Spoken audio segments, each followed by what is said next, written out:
My name is Kolton Jones. I'm interviewing John Kirby on March 14th, 2017 at the Sparta Public Library in Sparta, Illinois.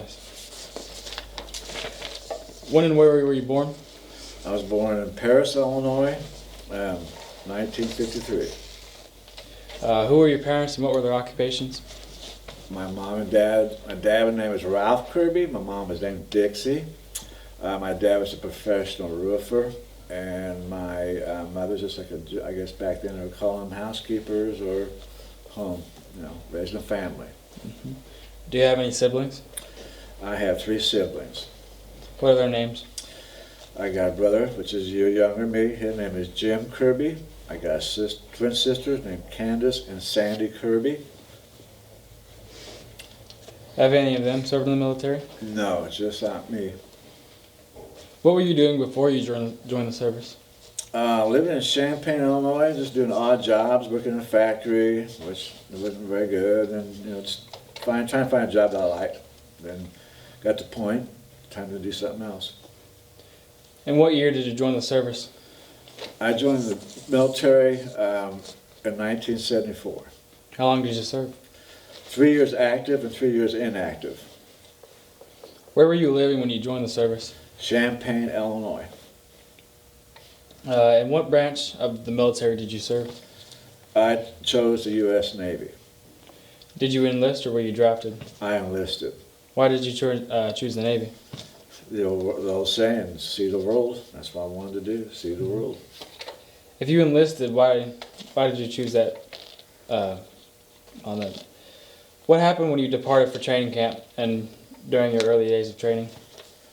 Well, you go to training camp, which we call boot camp in the Navy, which is in Great Lakes, Illinois. The big thing is just trying to get you prepared to be a sailor. They actually just kind of take everything that you was raised as a child and in school, flush it aside and go the military way, make you think military, make you think ahead about 5 steps. So the big thing was just from civilian life to military life. Do you recall any of your instructors? Yeah, I remember one, my chief pay officer when I was in boot camp. He was pretty mean. What do you think of basic training? Basic training, like I said before, they're trying to train you to be a military, and if you did not adjust your life, then they make it hard for you. You just can't mess with the U.S. government. They've got lots of money invested in you, and they don't want you to waste their money. So your property. When you say I do when at the recruiting station to serve the military, you're locked in until your term is up. So just getting to be just a way of life, because you're with about 60, 70 guys. You eat, you sleep, you all together all the time. You're always online. In your opinion, what was the worst part of boot camp? Running laps with a rifle above your head, screaming, "I'm a maggot." And then they make you do that if you screw up. A lot of times they make the whole platoon. If I screw up, make the whole platoon, do the punishment. But if they catch you doing something stupid, which apparently I was, I ran around the corridor with a rifle above my head, screaming, "I'm a maggot." So that's pretty much, that was no fun. And it's like late August, it's hot. Yeah. Did you receive any specialized training? No, the only thing in boot camp, you just do your military training, like on fire safety, like how to say, for instance, a good thing was I learned in boot camp, and I never knew till I got in boot camp. You got to learn how to swim. You can't swim, you're not going to pass. They'll get rid of you. So you got to pass. And if you don't pass, they'll send you back a week, and then you come back up in a different battalion or division. So they teach you to take your pants off and make a life preserver out of it. You tie the ends up, flip over your back, get air in, tighten it down, and you can float on it. It can save your life. Just that, swimming is an important thing because in case you're at sea and you get washed overboard or knocked overboard, that could happen. It's have happened. Then, of course, in the boot camp, they train you for firefighting, because the biggest thing that happened on a ship is fire. You got no place to run to. You can't just jump off the boat. And we train in the boot camp to fight fire. We go to a location in I don't know exactly where we're at. It's in northern Illinois, and they got big old barrels they put on fire. Then you go through, put the fire out. So it's intense training. There's no you deal with live fire, and you got to put it out. Did you have any fires on the ship? Small ones, just nothing. But they always have. We drilled constantly, over and over. And I wasn't on the drill team for fire, but now it's that drill team. You get out of the way because they come flying through that ship, up and down the bulkheads, ladders, and that's what you do. They train constantly for fires. How did you adapt to the military life, like physical, barracks, and food? It was pretty easy. It was easier than I thought. Like I said before, if you just do what they tell you to do and don't buck the system, you're going to get along fine. That's what I did. Just pretty fast it tells me, I'm going to have to answer somebody, even he's younger than me and he's got a bigger high pay grade, I got to answer to him. So the big thing was when I got in the military, I gained weight, because you do eat 3 meals a day because you actually work hard. Then also too, you get to know a lot of people from different parts of the United States, and that was always a pretty cool thing too. You become friends. I still have friends even today from not boot camp, but from my ship that I'm still in contact with. Did you make any enemies while you were in training camp? No. I mean, it's like anything, you got to go to school, or you got somebody you don't really care for, or just kind of aggravates you. There's that, because you got such guys you live with. Somebody's always going to upset you.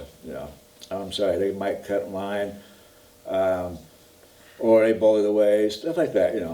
But you adjust to it, and you just grin and bear it. But go on for it. Where did you serve? My boot camp was in Great Lakes, Illinois, and I served in my ship was stationed out of Charleston, South Carolina. Do you have any memories? Oh yeah. In the last couple of weeks, I've been doing research. I brought back a lot of memories, and on the ship, you're living with 360 guys. That's how big my ship was on the USS Dewey, stationed out of Charleston, South Carolina. So once again, you got a small floating city out there in the Atlantic Ocean, and and once again, you eat, sleep with these people every day. But we port. At first, we do a lot of training on land, not land, but at port. Then we go out to sea, and there's always training. It's all you do in the military, because they want you to be prepared in case you actually are in a scenario where you have to use one of our ASROCs. That's a system. Back then, it was like a missile system. So you do a lot of training, and even out at sea, you got to have what they call sea trials, where the ship's got to pass certain specs. Then they have people from the military come out on the ship and ride with the ship, make sure they do it right, and stuff like that. So it's quite a. It's just not, you don't go on a ship and go for a cruise. You don't. You actually work, even though you're at sea. You actually work every day. You're on watch.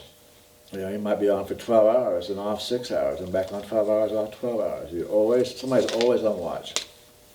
What was your first impression? Holy moly, what I get into. I remember leaving Sparta to fly to South Carolina, and I get to St. Louis Airport, and I forgot my orders. And my orders contained all my papers, my transfer papers, and my airplane ticket. So here I'm in St. Louis without no ticket. Of course, I was military, so they took me aside and they got me a first class. It's so cool, a first class flight to Atlanta, Georgia.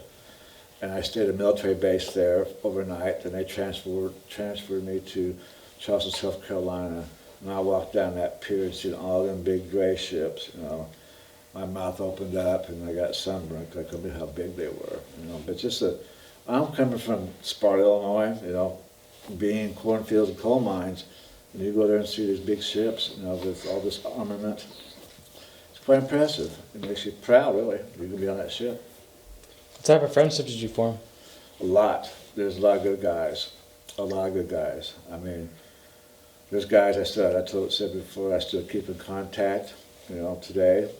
One lives in Illinois. He's a coach, doing real good at state. This, matter of fact, in volleyball for girls this year. And my chief petty officer, which is my kind of like a boss in the Navy, he lives in North Carolina. He keeps in contact. Then I have another guy just got recently, about a year ago, we got in contact. Of course, it's all by Facebook. So yeah, I mean, got a lot of good guys. Went to visit their parents, got to go to their homes. I was stationed in Charleston, went to Alabama, spent the night with my friends' parents. Great people. Got to learn the Southern hospitality, great food. How did you stay in touch with friends and family back at home? Back then we didn't have the, Facebook, we didn't have laptops, we didn't have nothing. So it was just all by mail. And so they had mail calls, just the best day of the week. It might be a couple of days old, weeks old. And especially when you're out at sea, you might not get no mail from home for a month. Because, they have the way, they can transport, they do, but it's not priority. What did you do for free time? On a ship, you didn't do nothing but sleep or read. I tell you, you learn how to read lots and lots of books if you want to do that. Listen to music, TV, of course. That's on a ship. When you was at port, my station in Charleston, I lived off base. I lived in a trailer park off base. So it's like a job. You go work at 8, get off at 5, and rest time is your time. So I go to a movie or do laundry, whatever. So it's like, that was kind of a cool part. So really just, if you're overseas in the port, you go exploring, you go check out the local, of course you're a sailor, you go to local bars first, but and visit the landmarks, stuff like that, so there's always something cool to do. What was your most memorable experience while serving? Probably been on the honor guard. I mean, I don't know why. I was on the honor guard a couple times, and we would compete against like Citadel in Charleston, South Carolina, because we never beat them because they were a lot more impressive. But the practice and getting recognized, being an honor guard, it's kind of quite an honor. But your peers pick you out to be on this, and of course you practice. You see before where guys walk around and parade, and they'll throw the guns back and forth. We didn't do that stuff, of course, but we had rifles, and they weren't real, but different positions you had that gun at, on the command. Of course you're all dressed in all your whites. So yeah, I think the honor guard was probably about the highlight of my time. What do you think of the people that you served with? They're all heroes. Even ones you serve today, I see some young lady or gentleman in uniform, I'll tell them that they're my hero. And especially I see, even today, when I see a senior citizen, which I am, and a lot of guys, even veterans now, wear a hat that tells them they were a Korean vet, a Vietnam vet, or a World War II survivor, or a veteran. I always make sure I tell them I thank them for their services. So yeah, to me, just to recognize anybody in the military in the uniform are my heroes. What was the highest rank you ever achieved?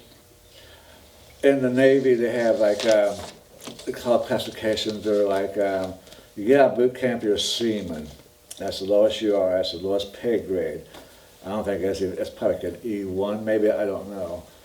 Then you get in on your assignment, then you take tests, and you have experience, then you go up for different pay grades. Mine was an E3. I was called a petty officer 3rd class. A petty officer 1st class was, 2 pay grades higher. So usually if you're a petty officer 1st class, you're like overseeing people. But I was just not the lowest, but wasn't the highest, right in the middle, Just enough that I could allow me to carry a gun when I was on watch. And that's nothing to in the Navy. Even though you're at night at sea, I was talking about watch, or you got an officer, and then you got a petty officer, and then you got a seaman to stand by the plank when you board the ship. And you ask permission, even though you are assigned to that ship. If you leave it, you salute the flag, you come back, you got to ask permission to board the ship. And that petty officer will tell you, or not petty officer, but the officer of the deck will tell you permission granted. So even the ship is at sea, there's always somebody watching that ship. You know, you could not walk on, even though you're a sailor. It's happened many times. We'd be at port, we'd come back in a little buzz, you still had to have permission to go on board that ship. What type of ships did you serve on? The ship I was on was called a DDG-45, and what that is a guided missile frigate. It used to be a destroyer, then they reclassified it in the 70s. I don't know why, it's just the same ship, just a different, they just changed the hull number. On the ship is a hull number. When I first got assigned to the USS, it was DLG-14, and after a couple of months they reassigned it to DDG-45. So we had carried torpedoes, carried, it's really cool guys, this is really cool in the Navy. I want to say Sparrow missiles, but I could be wrong. That there's 24 of them down in the back of the ship, down the bows of the ship. These are missiles, they're all rotated like a chamber on a pistol, just like that. And they'll call one up, or two up, they can launch two at the same time. And them things will go that particular missile go on that track. It just goes on a track. It goes right up to this thing, a launcher. Not launch with pings on what direction you want it. And it's so cool. They'll shoot one or two off because they're very expensive. They just shoot off of practice at middle of the sea. And it'll burn the deck because it's so intense heat. It'll burn the paint off the deck of the ship. The back way of launch of that. Then you can feel that power. Just, you know, you can feel it through your legs and the whole ship just vibrates. It's so cool. I mean, it's just like, you know, you're seeing, you know, a missile. And you're just, you know, feet, you know, yards away from it, and how fast it takes off. We carry it called ASROCs. There's like 12 of them. They're like they seek out submarines. We do a lot of sub chasing subs. And if we had to destroy them, we had equipment to destroy them. You know, then we had the thing called a Mount 51. This is back in the old days. They had this big cannon, like a cannon, but it's just a military for the ship. Big old round with a big old barrel, and they'll shoot these gigantic shells out of that baby. They're armor piercing, they go into his ship on side and explode, you know. So, you know, the ship is made for destroy, you know, your enemy. What was life like on a naval ship? There's times you like to, you know, strangle somebody because, you know, you're sleeping with people right above you, right below you, right beside you. And, you know, and there's times it smell bad, you know. Plus, I said you eat with everybody, you know, you bathe with everybody.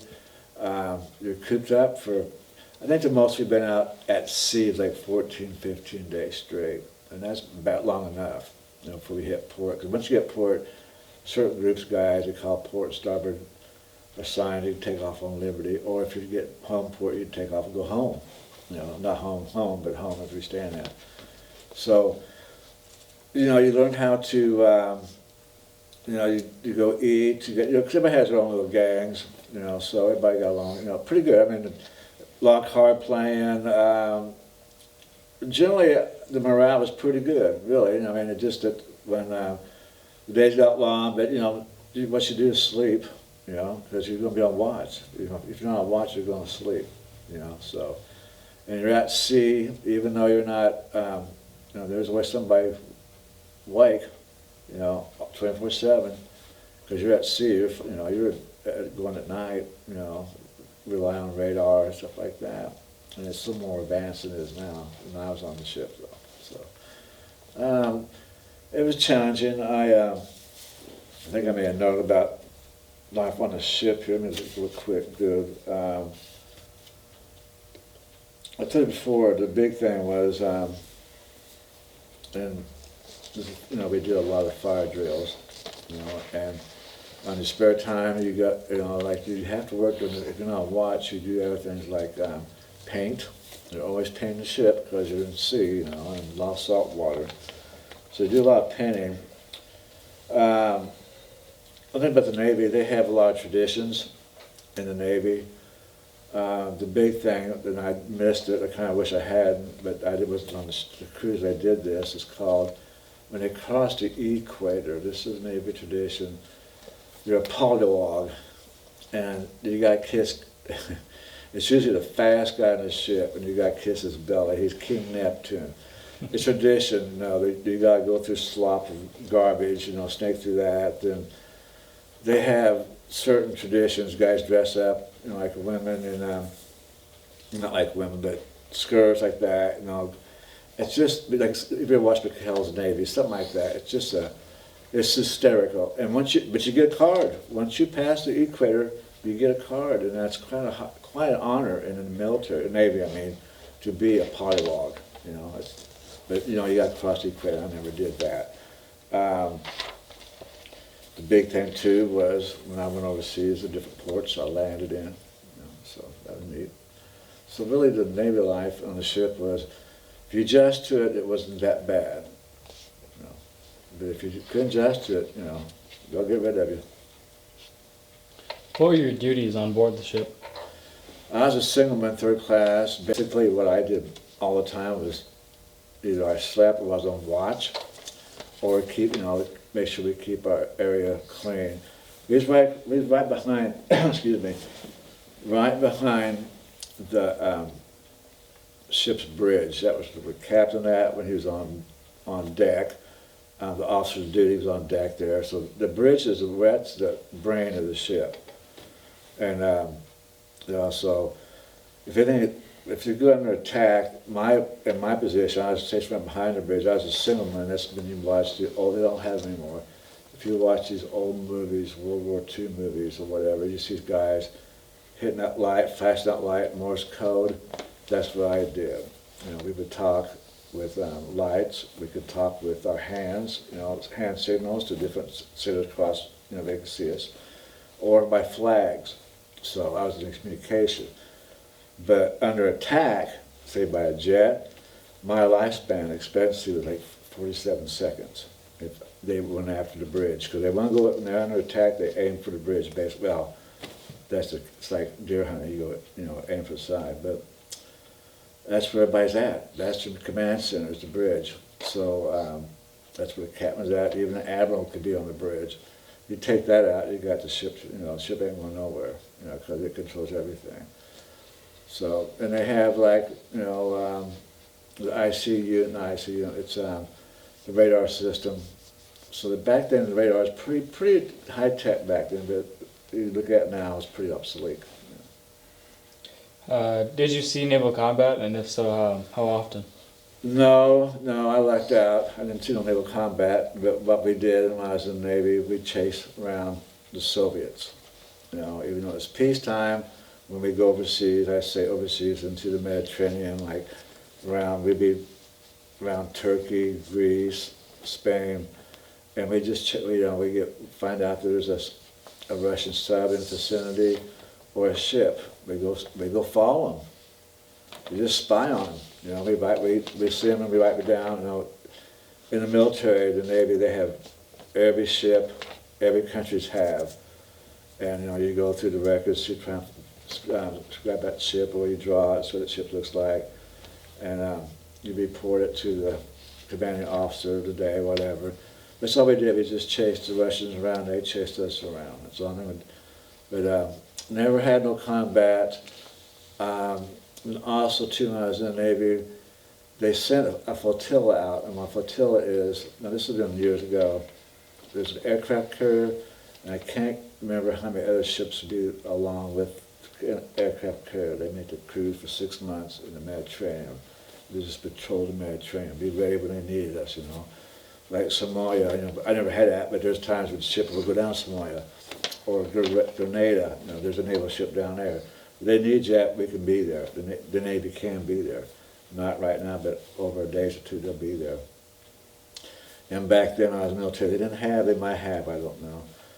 They could shoot missiles a sub could shoot a missile out of water and on land. And of course, back when I was in the Navy, it was more for support for landing. Say if you have men, say if he was in a foreign country and is under attack, we can bomb them, you know, not bomb, but we could send out shells on land, you know, so to provide cover for them. But we followed a Kennedy around, and Last I checked, it's just sitting in Boston. They need money to make it a museum.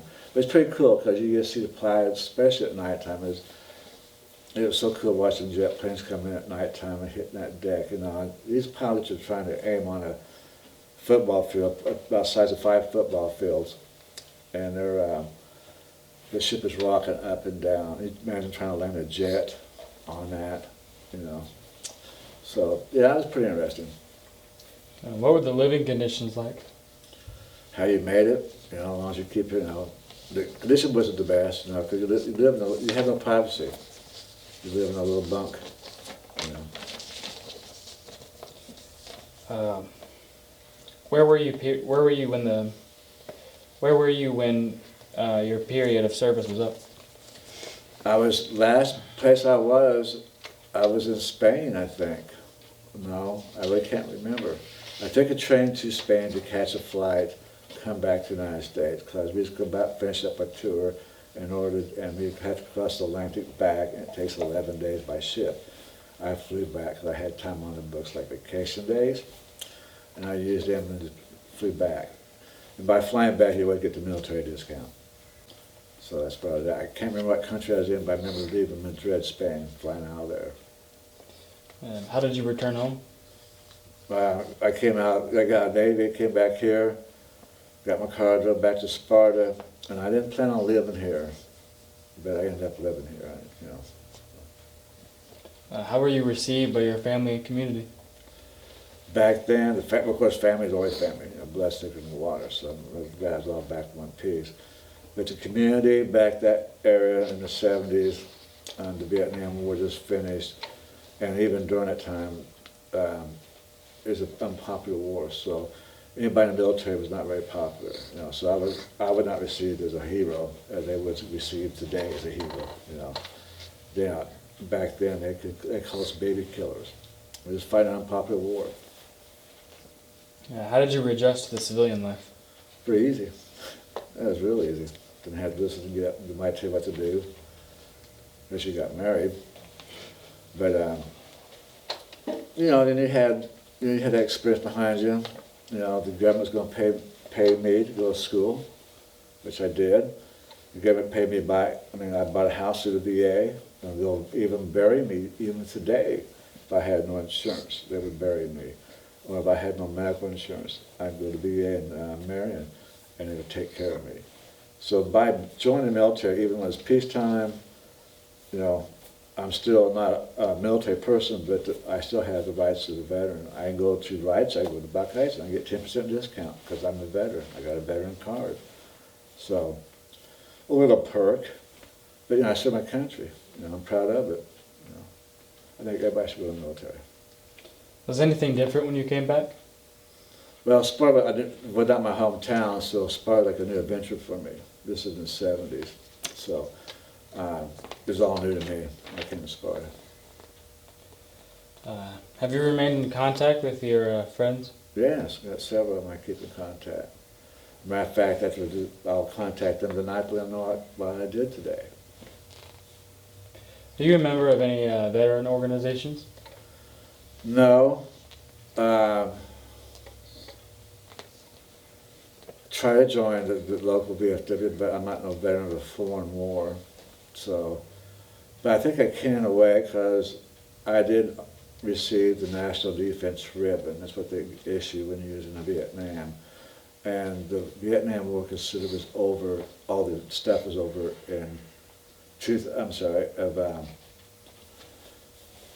1975. And I went in the military in 74, so I qualified for that ribbon. So I'll be considered like a Vietnam vet. Yeah, you know, but I did not fight in Vietnam, but I'm considered that.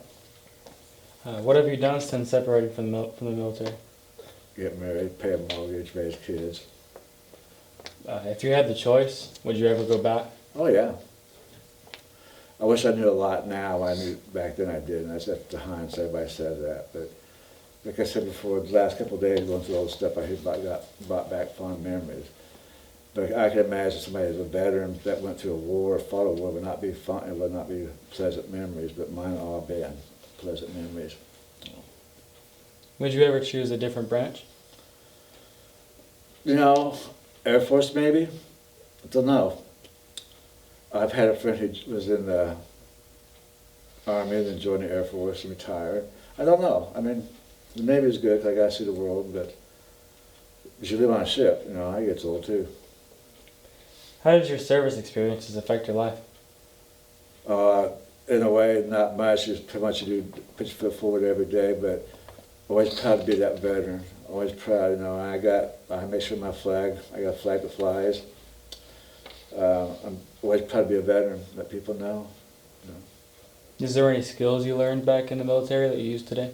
No, there's nothing. Well, communications. I'm sorry to get back. I've always been in communications. When I got out of the military, I was in communications. I retired from the communications. So yes, I did learn a trade in the military. Of course, there's no job around here that you go out and use your hands for signals or you can wave flags or Morse code. But I was in communications, and that's why I stayed in my whole career. So you would say the communications is the most valuable? For me it was. That's what I retired on. How did your military services impact your feelings about war? Well, I never did get fight a war, but I think now, when Vietnam War was going on, I did not want to go. I did not want to go. I just liked that when the war ended. If I had to go, I would have gone. You know. But guys, you're doing 19 years old, and you got bullets flying towards you, people with their belly blown up right next to you. It's got to be a scary world. I don't think I don't ever want to experience that, but many people have. Or come back, Maine. You know, what we see today from my veterans in Afghanistan, Iraq, how they come home with one limb, two limbs gone, and what they got to live through. You know, and they get very little help from the government anymore. You know, that's really emotional. So, but my time is peacetime, so my emotions are pretty good. What message would you like to leave for future generations? Respect the flag. You know, we live in the best place in the whole world. We really do. You know, I got to see the world and I see what it was like. And there's a lot of people, and there still is a lot of the third world. I looked at a few pictures today. So I showed us a picture of the camel, the guy with the camel hauling stuff. So just be proud to be American. Is there anything you feel like we haven't discussed? No, I think you guys did a great job. I'm really content with it. Would you like to add anything to this interview?